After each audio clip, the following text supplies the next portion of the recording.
The words hit me like a freight train. "You're done here, Marcus." Victoria Ainsworth didn't blink when she said it, just stood there holding my termination letter like yesterday's newspaper. Around the room, nobody would look me in the eye. 15 years of building their AI empire, gone because I missed her networking event. I'm Marcus Sullivan, 52 years old, and until that Tuesday morning, I was senior AI engineer at Ainsworth Technologies, the guy they called the algorithm whisperer for 15 years. I gave everything to this company, weekends debugging neural networks, holidays fine-tuning predictive models that made them millions. While others played politics, I built the systems that kept their stock climbing. Victoria Ainsworth built nothing. She's the CEO's 28-year-old daughter, parachuted into VP marketing with an MBA from Stanford and zero real experience. Smart enough, sure, but entitled as hell and obsessed with team culture. Let me back up. This mess started 2 weeks earlier with an email. Mandatory attendance, quarterly team-building event, rooftop bar downtown, Thursday, 7 p.m. I stared at that email for maybe 10 seconds before deleting it. Mandatory team building. Right. I had real work, the final optimization phase of our predictive trading algorithm. This wasn't some side project. This was the core system generating $50 million quarterly revenue. My phone buzzed. Text from my son Jake at UC Berkeley. "Dad, tuition bill came in. $15,000 for spring semester. Can you handle it? Can I handle it?" Kids working part-time at the campus bookstore, pulling 3.8 GPA in computer science, never asks for anything extra. Of course I can handle it. That's what the salary's for. I typed back, "Already transferred. Focus on your finals." The algorithm needed 3 more hours of testing before I could push it live. Victoria's party could wait, or so I thought. Thursday came and went. I stayed until midnight running stress tests and validation protocols. The system performed flawlessly. Response times under 50 milliseconds. Accuracy rates hitting 94.7%. Best numbers we'd ever seen. Friday morning, I walked into work feeling good about myself. The algorithm was ready for Monday's board presentation. Richard Ainsworth, the CEO, would finally see what 15 years of experience could deliver. That's when I found the meeting request. 9 a.m. Conference room A. No agenda. I should have known right then. Walking into that room felt like entering a courtroom. Victoria sat at the head of the table, her father Richard beside her. The HR director lurked in the corner with a thick folder. "Marcus," Victoria said. "Thanks for making time." I pulled out a chair but didn't sit. "What's this about?" She straightened her jacket and smiled, the kind that doesn't reach your eyes. "As of this morning, your employment is terminated, effective immediately." For a moment, my brain stopped processing. Terminated. I scrambled for reasons. Budget cuts, restructuring, performance issues. But she kept talking. "You've demonstrated a lack of commitment to team culture. Missing Thursday's event wasn't just disappointing, it was unprofessional. We need people who buy into our vision. Team culture." I'd spent 15 years carrying this company's technical infrastructure, built the machine learning platform that analyzed market patterns before anyone else knew what algorithmic trading meant. I was the guy who got called at 2 a.m. when systems crashed, who worked Christmas Eve because some hedge fund needed their models recalibrated. And now I was getting fired for missing a wine mixer. I looked at Richard, waiting for him to say something.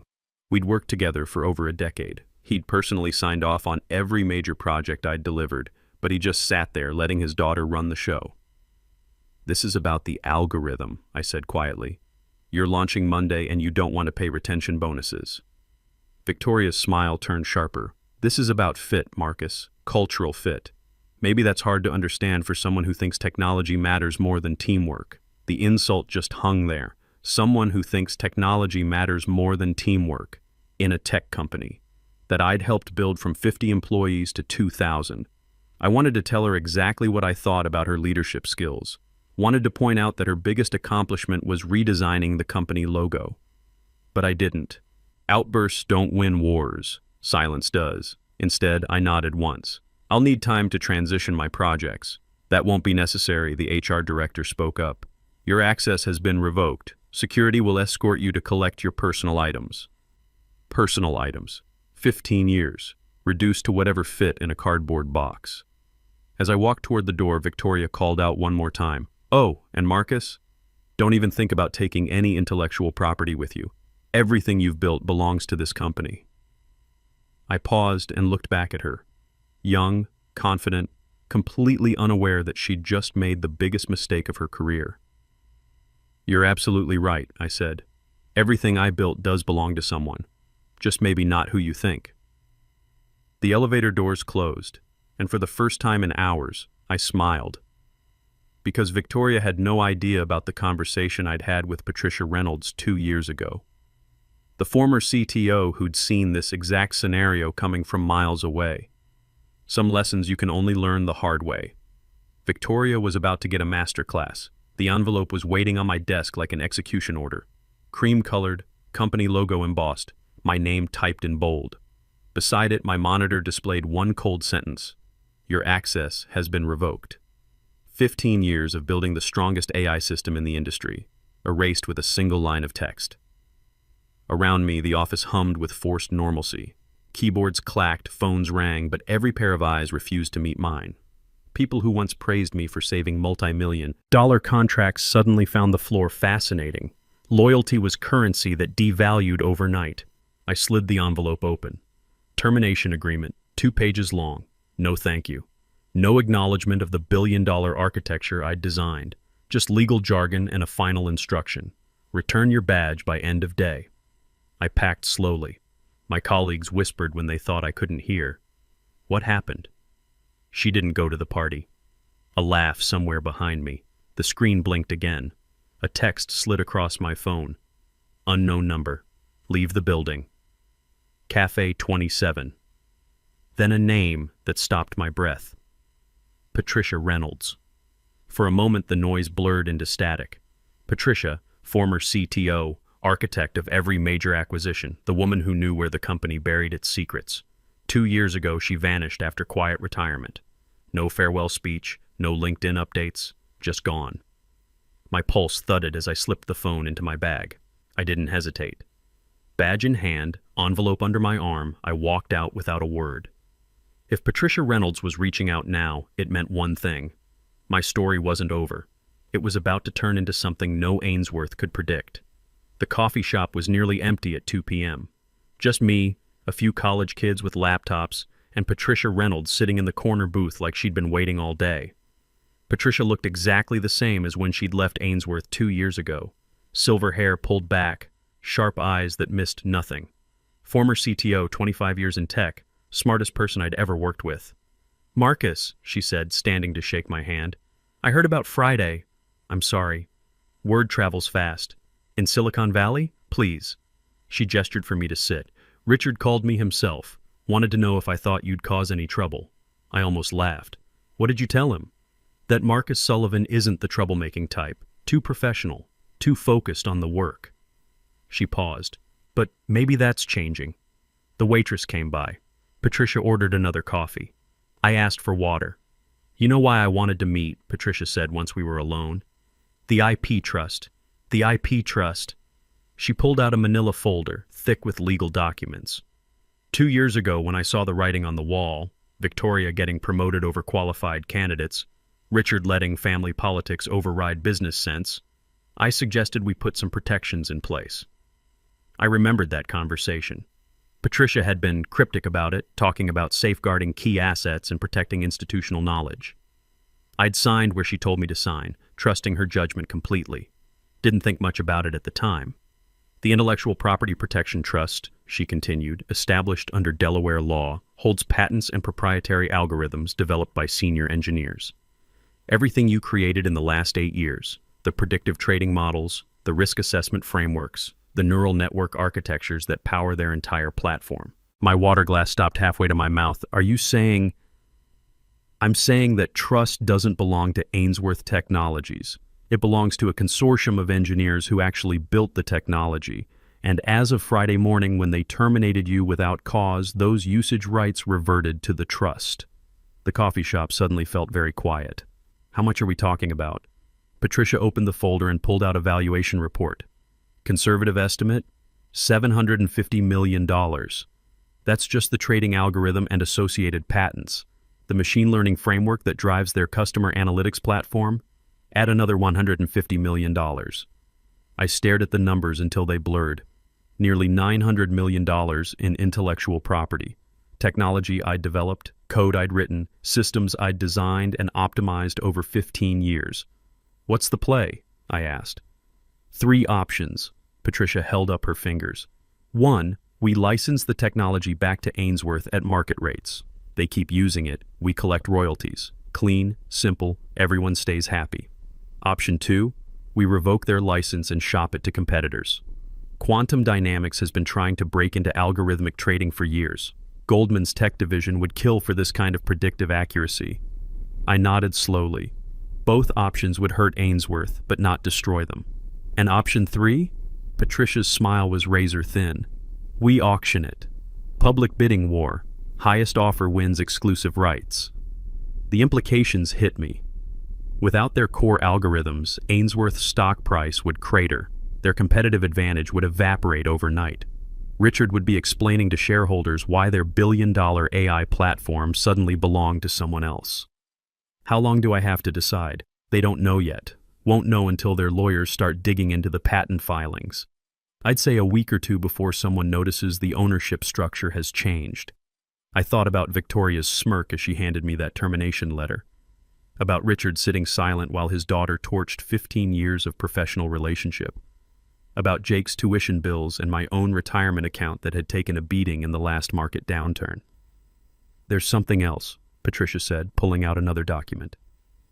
Quantum Dynamics reached out yesterday. Word leaked about your termination. They're interested in hiring you as Chief Innovation Officer. 7-figure package, equity stake, chance to build something new from the ground up. CIO. I'd never even considered titles like that. Always been too focused on the technical work to play corporate ladder games. But the idea of starting fresh, of building systems without Ainsworth's bureaucracy and politics. What do you think I should do? Patricia closed the folder and leaned back. I think you should stop being so polite about everything.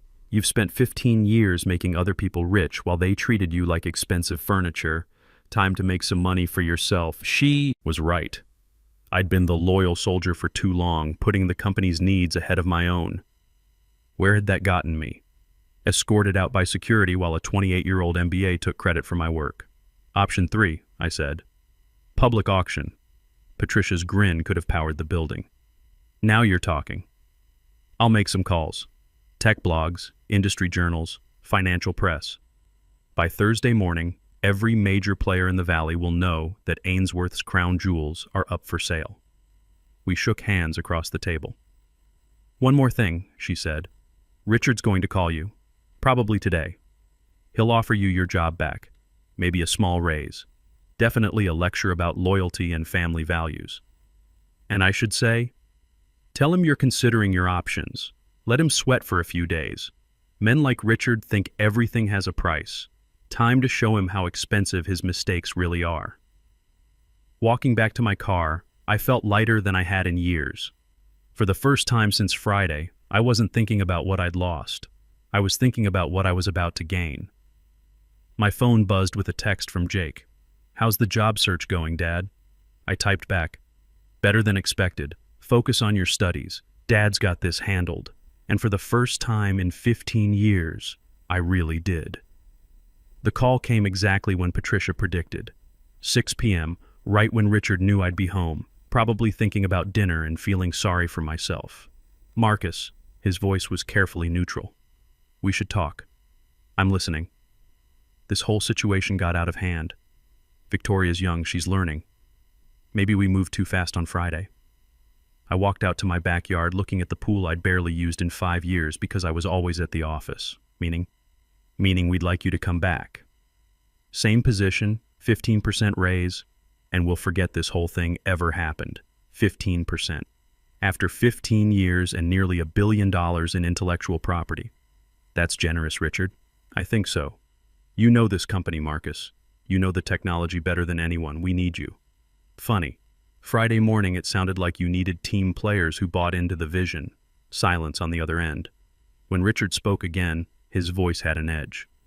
Look, I'll be straight with you. We've looked into your employment agreement. Any technology developed on company time belongs to us. If you're thinking about taking anything to a competitor, I would never violate my employment agreement, I said, and meant it completely. Good. so we understand each other. Can you start Monday? I watched a hawk circling overhead, patient, methodical, waiting for exactly the right moment to strike. I'm going to need some time to think about it, Richard. This has been a difficult week. How much time? Give me until Friday. I want to make sure I'm making the right decision for everyone involved. After I hung up, I called Patricia. He offered 15%, I told her. She laughed so hard I had to hold the phone away from my ear. 15%, oh Marcus. They really don't have a clue, do they? When do we go public with the auction? Tomorrow morning. TechCrunch is running the story at 9 a.m. Billion-dollar AI portfolio hits market after patent ownership dispute. Should make for interesting reading. By Thursday afternoon, my phone hadn't stopped ringing. Quantum Dynamics, Tesla's AI division, 3 different hedge funds, and a consortium from Singapore I'd never heard of. Everyone wanted to schedule meetings, tour facilities, discuss licensing terms. Victoria called twice. Both times I let it go to voicemail. Both times she sounded less confident than the day before. The real satisfaction came Thursday evening. Financial TV was running the story as their lead segment.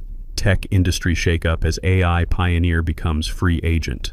They showed Ainsworth's stock price, down 12% in after-hours trading. I poured myself a beer and watched the numbers scroll across the screen. Tomorrow would bring the real fireworks. But tonight, for the first time in years, I felt like I was exactly where I was supposed to be. Friday morning brought chaos. The TechCrunch article had gone viral overnight. Billion-dollar algorithm war, how one engineer could topple Silicon Valley giant. My LinkedIn profile had 500 new connection requests. 3 headhunters called before 8 a.m., but the call I was waiting for came at 9:15. Marcus. Richard's voice was tight. We need to meet. Today. I'm available this afternoon. No. Now. My office. This can't wait. I'll be there in an hour. Walking into Ainsworth Technologies felt strange. Security nodded. They knew me, but I wasn't an employee anymore. The elevator ride to the executive floor seemed longer than usual. Richard's office was exactly the same. Floor-to-ceiling windows, awards covering one wall, family photos scattered across his desk. But Richard looked like he'd aged 5 years in a week. Sit down, he said without looking up from his computer. We have a problem. We? Don't play games, Marcus. I know about the trust. My lawyers spent all night going through the patent filings. I sat in the leather chair across from his desk. And they confirmed what I hoped wasn't true. You own the algorithms. All of them. He finally looked at me. How long have you known? 2 years. Patricia set it up when she saw Victoria getting promoted over more qualified people. Said it was insurance.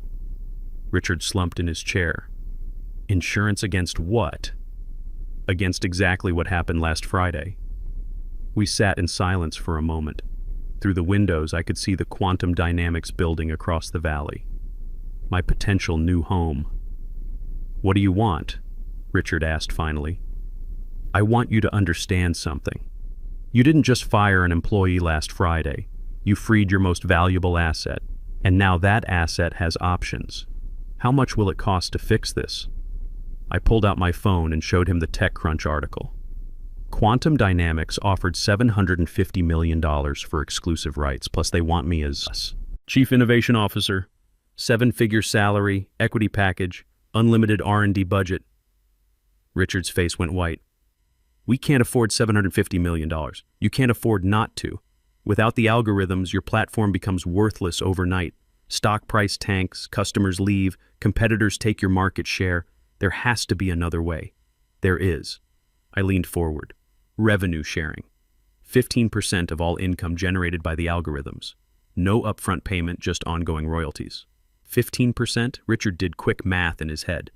That's $7.5 million quarterly. $30 million annually, based on current performance. If the algorithms improve, which they will under proper leadership, that number goes up. And what about your position here? That depends on whether you're serious about change. I want CTO, board seat, $2 million salary plus equity. And Richard, I looked directly at him. Victoria reports to me, not the other way around. His jaw tightened. She's my daughter. She's a VP who just cost you $750 million with a termination decision. Good leaders learn from mistakes. Great leaders don't repeat them. Richard stood and walked to the window. You're asking me to humiliate my own daughter. I'm asking you to save your company. Victoria can stay as VP marketing. She's actually good at that. But technical decisions need to be made by technical people. My phone buzzed. Text message. I glanced at the screen. Quantum dynamics. Final offer expires in 2 hours. I showed Richard the message. Your choice. Work with me or watch me build something better across the street. I need to discuss this with the board. You have until 5 p.m. today. After that, the algorithms go to auction Monday morning. I stood to leave. One more thing.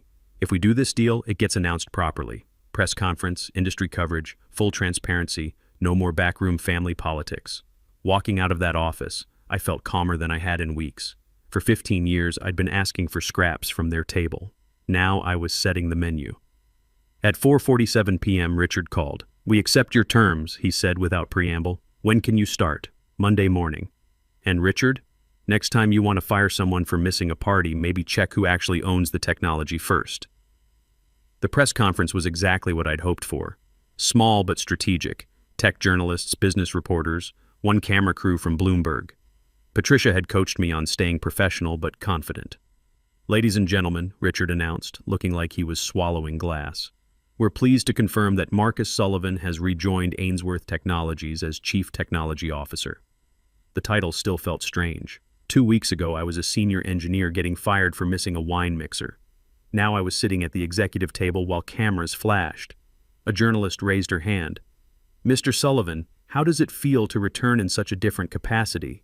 I looked straight into the camera. It feels like coming home, with a better understanding of my value. After the conference, I met Jake for dinner at that place near campus he liked. Kid was prouder of me than I'd seen him since high school graduation. So let me get this straight, he said, cutting into his steak.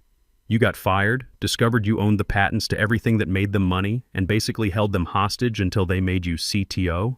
That's a simplified version, but essentially accurate. Dad, that's incredible. We talked for an hour about everything except work, his girlfriend, his upcoming internship at Google, my plans to finally use that pool. Normal father-son stuff I'd missed too many times over the years. Driving home, I thought about Victoria's last words to me that Friday morning. Don't even think about taking any intellectual property with you. She'd been right about one thing. Everything I'd built did belong to someone. It just took a termination letter for me to realize that someone was me. Patricia called as I pulled into the driveway. Saw the press conference, she said. How does it feel to be CTO of a billion-dollar company? Expensive, I said, and we both laughed. Richard called me this afternoon, wanted to know if I thought you'd hold grudges. What did you tell him? That Marcus Sullivan isn't the grudge-holding type, too professional, too focused on building the future instead of fighting old battles. She was right. I didn't want revenge anymore. I wanted results. Monday morning, I walked into Ainsworth Technologies as Chief Technology Officer.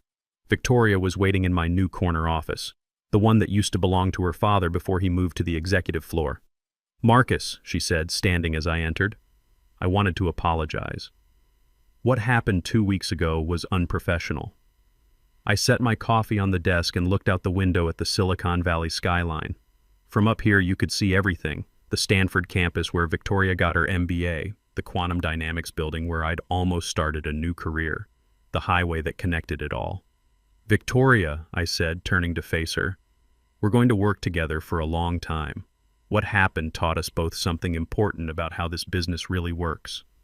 Let's focus on what we build from here. She nodded, looking relieved. What's our first priority?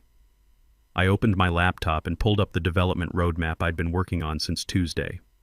We're going to revolutionize algorithmic trading. Again. And this time, everyone's going to know exactly who built it. The next 6 months passed faster than I'd expected. The revenue sharing agreement worked exactly as planned.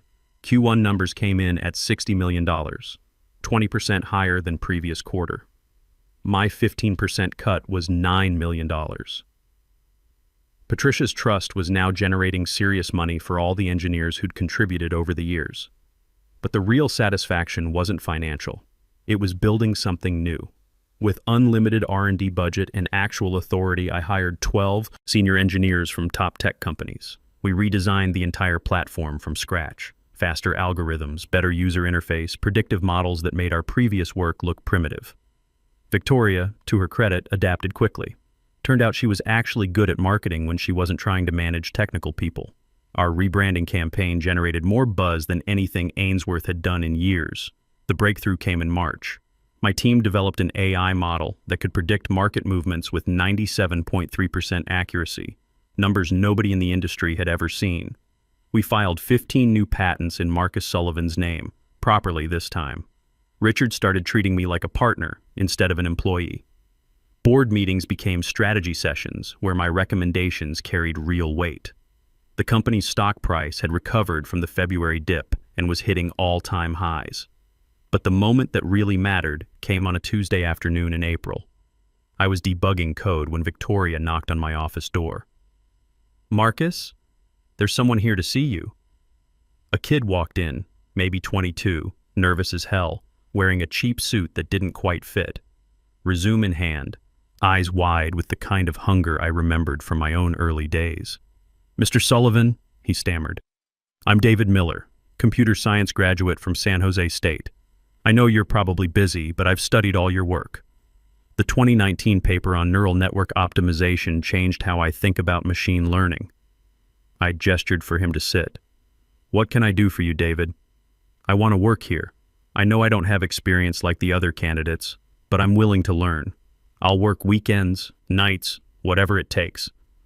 I looked at his resume.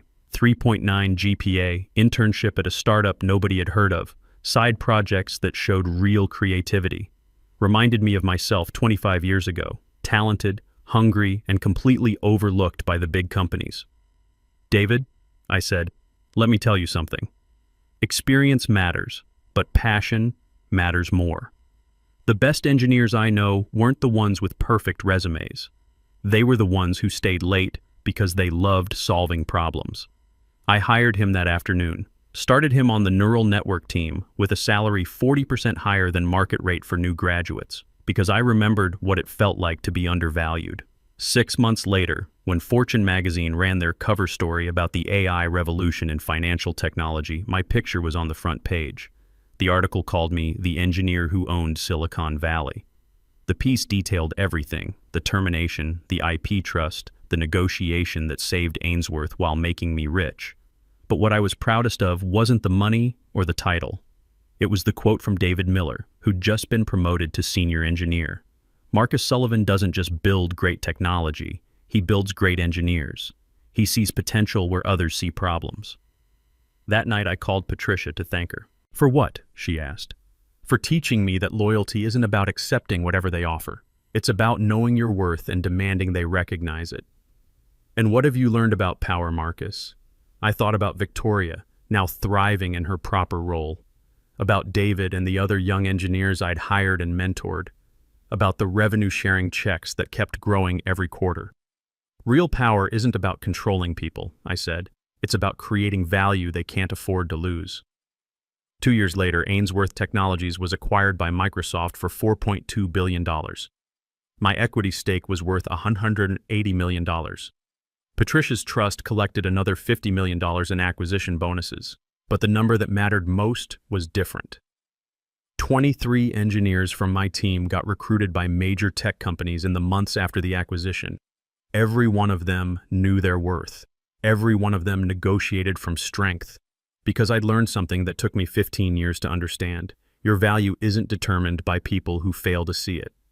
If there's one thing I want you to take away from this story, it's simple. You're not disposable. You're not replaceable. And when the world tries to write you out of the story, that's your cue to pick up the pen yourself. Know your worth. Protect your work. Build relationships with people who recognize talent. And never, ever let someone else control your future.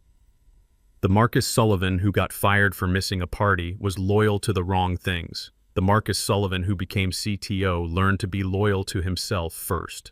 That's the only lesson that matters. And if you're reading this thinking it could never happen to you, that you don't have the leverage or the connections or the patents, remember this. Patricia Reynolds saw potential in a quiet engineer and spent 2 years building a safety net he didn't even know existed. Your safety net might look different. Maybe it's skills nobody else has. Maybe it's relationships you've built over time. Maybe it's knowledge that's valuable to the right buyer, but it's there. You just have to stop accepting less than you're worth long enough to find it. The best revenge isn't getting even, it's getting ahead. Trust me on that one.